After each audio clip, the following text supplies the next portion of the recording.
Hello दोस्तों, मैं अंशु आप सभी का स्वागत एवं अभिनंदन करता हूं अपने YouTube चैनल में, जिसमें कि आज जो है हम गीता उपदेश के बारे में देखेंगे। पहला गीता उपदेश यह है कि इस सृष्टि में जो जन्म लेता है वो निश्चित रूप से मृत्यु के अधीन हो जाता है। दोस्तों, यहाँ भगवान श्री कृष्ण कहते हैं कि इस मृत्यु लोक का हर एक प्राणी, चाहे हो मनुष्य या पशु पक्षी या फिर पेड़ पौधे हों, हर सांस लेने वाला प्राणी अपने जन्म के साथ मृत्यु को भी लेकर आता है। हर प्राणी को एक न एक दिन निश्चित क्षण पर मरना अर्थात अपने शरीर को त्यागना ही पड़ता है। दूसरा उपदेश यह है, मनुष्य को सिर्फ कर्म करने का अधिकार है, फल की इच्छा न करें। दोस्तों, यहाँ भगवान श्री कृष्ण कहते हैं कि मनुष्य को चाहिए कि फल की इच्छा त्याग कर कर्म करो, कर्म को अपना धर्म समझकर करें, क्योंकि जो भी मनुष्य फल प्राप्ति की इच्छा करता है उसका मन फल के बारे में सोचकर अपने कर्म और कर्तव्य से विचलित हो जाता है और उस इंसान को भी फल प्राप्ति नहीं होता है जिसकी उसने इच्छा की हुई थी। इसलिए भगवान श्री कृष्ण कहते हैं कि मनुष्य सिर्फ कर्म कर सकता है, फल कदापि मनुष्य के अधीन नहीं है। जो लोग फल की इच्छा से ही कर्म करते हैं वे लोग सुख दुख आदि के चक्र में फंस जाते हैं और उनकी मना शांति नष्ट हो जाती है। भगवान श्री कृष्ण कहते हैं कि मनुष्य अपने फल की इच्छा को त्याग कर कर्म को अपना धर्म समझकर करें तो उसको फल अवश्य मिलेगा, परंतु उस फल को वो व्यक्ति विधान की इच्छा समझकर स्वीकार कर ले और ज्ञानी व्यक्ति भी इसी योग को अपनाकर कर्म योगी बन जाते हैं। तीसरा उपदेश यह है, इस विश्व में केवल शरीर मरते हैं लेकिन आत्मा अविनाशी है।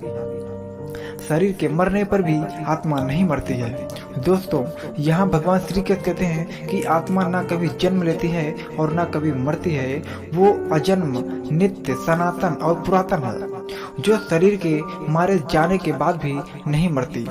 जो सचमुच ज्ञानी होते हैं वो ना उनका शोक करते हैं जो मर गए हैं और ना ही उनका शोक करते हैं जो अभी जिंदा हैं, क्योंकि वो जानते हैं कि वो मर गया है, वो फिर से जन्म लेगा और जो अभी जीवित है वो अवश्य ही मर जाएगा। मरने वाला फिर से जन्म लेगा, क्योंकि केवल शरीर का नाश होता है। शरीर के अंदर जो आत्मा है वो कभी भी नहीं मरता, क्योंकि आत्मा को न कोई शस्त्र काट सकता है और न ही उसे अग्नि जला सकती है, न ही जल गला सकता है और न ही इसे वायु सुखा सकती है।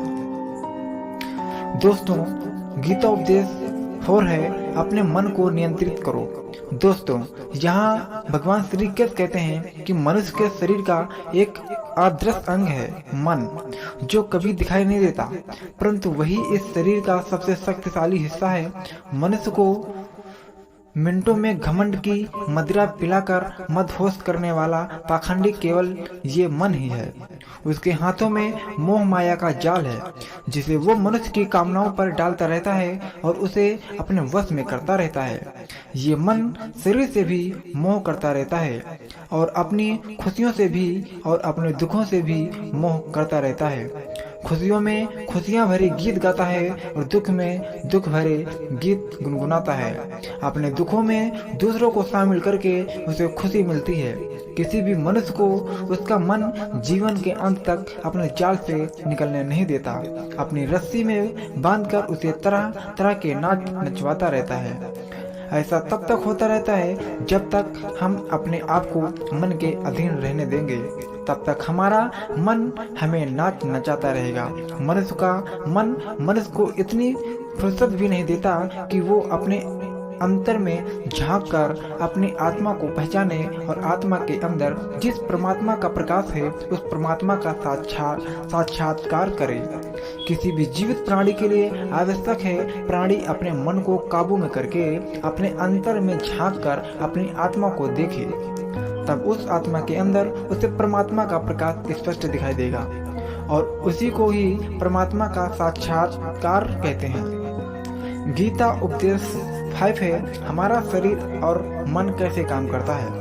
दोस्तों, यहाँ भगवान श्री कृष्ण कहते हैं कि मनुष्य का शरीर एक रथ की भांति है, जैसे आँख, कान, नाक, जीभ और त्वचा आदि। इन इंद्रियों को, घोड़ों को जो सारथी चलाता है वो सारथी ही हमारा मन है, और उस रथ में बैठा हुआ स्वामी वही हमारी आत्मा है। मनुष्य की इंद्रियां विषयों की ओर आकर्षित होती रहती है, और ये सब तभी तक ही हो सकता जब तक जीवात्मा अपने मन को काबू में ना लाए।